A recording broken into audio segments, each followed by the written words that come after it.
Raj Allu Arvind Secunderabad KIMS hospital కు వెళ్లారు. సద్య theatre తొక్కిసలాట ఘటనలో గాయపడిన శ్రీతేజ్ ను పరామర్శించారు. శ్రీతేజ్ తండ్రి భాస్కర్ తో ఆర్థిక సాయంపై చర్చించారు.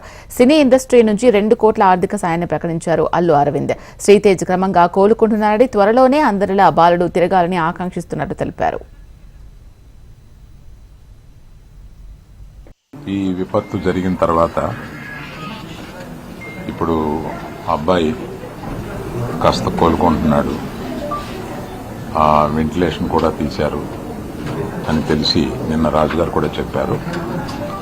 అబ్బాయి తప్పనిసరిగా కోలుకొని మన అందరిలో తిరుగుతాడని విశ్వసిస్తున్నాం. ఇప్పుడు ప్రస్తుతం అక్కడికి రావడానికి కారణం ఏంటంటే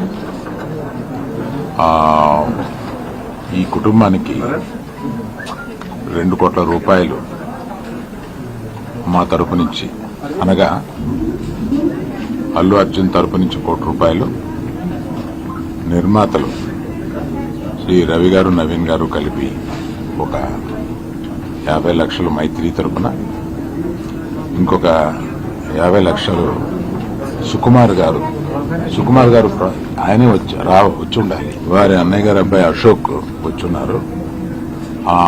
సుకుమార్ గారు విదేశాల్లో ఉన్నారు, ఆయన రాలేకపోయారు.